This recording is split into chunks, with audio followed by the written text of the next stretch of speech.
Sahabat-sahabat Majelis Taklim Ratibul Haddad yang saya hormati, pada kesempatan ini seperti biasa saya hanya akan membawakan sebuah kisah yang mungkin sebagian dari teman-teman sudah pernah mendengar atau pernah mendengar cerita tentang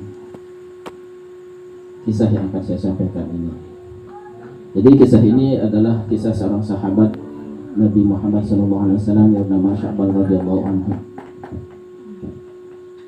Kisahnya adalah bahwa sahabat Sya'ban radhiyallahu anhu adalah seorang yang memiliki keunikan di antara sahabat-sahabat yang lain.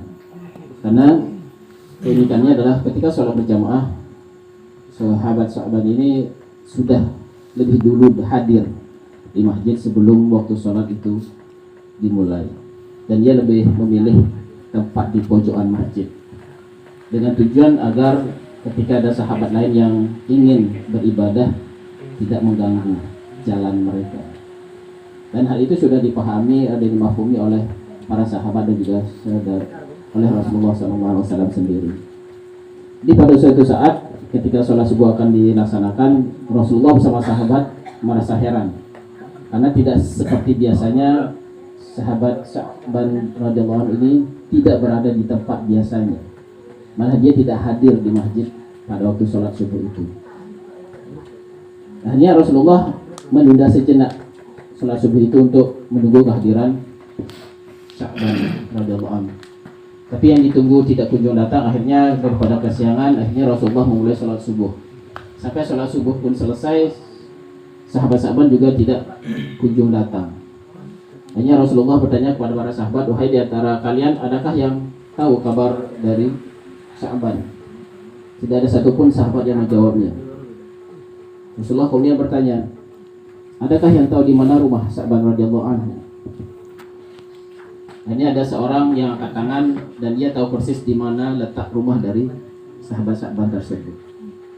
Hanya dengan berjalan kaki Rasulullah bersama sahabat yang ikut sholat berjamaah subuh pada waktu itu berjalan menuju rumah Sya'ban.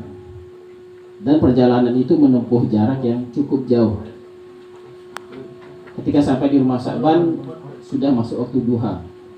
Atau kalau dari masjid ke rumahnya Sya'ban itu kira-kira 3 jam perjalanan. Akhirnya ketika sampai di rumah saudara Sya'ban, Rasulullah mengucapkan salam dan yang menjawab salam adalah seorang wanita, seorang perempuan. Waalaikumsalam ya Rasulullah.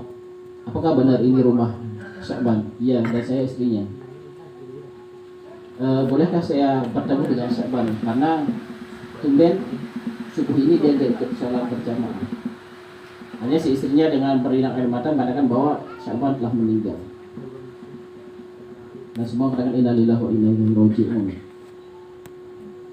Dan si istri melanjutkan bahwa ya Rasulullah, ketika sakratul maut, Sya'ban berteriak-teriak dan mengucapkan beberapa kata. Apa saja yang diucapkan oleh Sya'ban tersebut? Yang pertama, aduh, kenapa kau tidak jauh? Yang kedua, aduh, kenapa yang bukan yang baru? Dan yang ketiga adalah, aduh, kenapa tidak semua? Dan kami tidak mengerti apa maksud dari ucapan Sya'ban tersebut, wahai Rasulullah. Tolong kau jelaskan.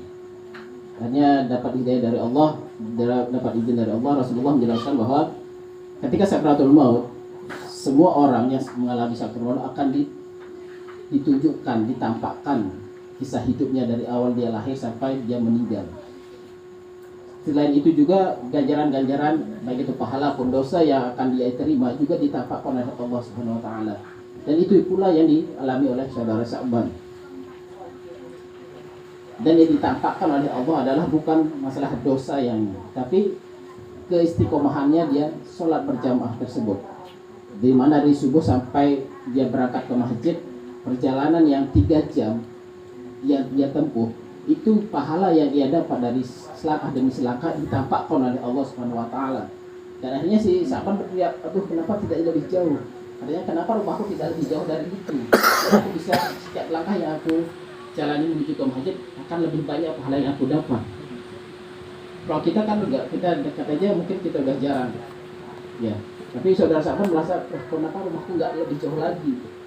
Sehingga setiap langkah yang aku jalani menuju ke masjid akan lebih banyak pahala yang aku dapatkan. Terus dengan teriakan yang kedua, aduh kenapa tidak yang baru. Jadi suatu saat Sya'ban itu ketika akan sholat subuh pada musim dingin, dia ketika keluar ada hembusan angin dingin. Akhirnya dia masuk lagi dan ngambil baju lagi. Dia memakai 2 rangkap baju. Yang paling bagus dipakai di dalam dan yang agak lusuh di luar. Jadi dia alasan jika bajunya kena debu, yang kena debu adalah baju yang lusuh. Terus nanti ketika dia sholat di masjid dia pakai yang baru. Tapi di tengah perjalanan dia bertemu dengan seseorang yang kedinginan. Dan akhirnya dia melepas baju yang di luar dan memakaikannya kepada si orang yang kedinginan tadi. Dan dia menuntunnya untuk sama sholat berjamaah di masjid. Dan apa yang diperlihatkan oleh Allah bahwa yang ia dapatkan dari hal itu adalah surga yang begitu indah. Kata sahabat, aduh kenapa aku tidak berikan yang baru? Dengan baju yang lusuh aja, ya surga yang aku terima sudah begitu bagus. Apalagi dengan baju yang baru yang aku berikan kepada si orang tadi, toh pasti surga yang aku dapatkan akan jauh lebih bagus lagi. Dan teriakan yang ketiga yaitu ketika suatu saat saudara Sya'ban radhiyallahu anhu ini akan sarapan,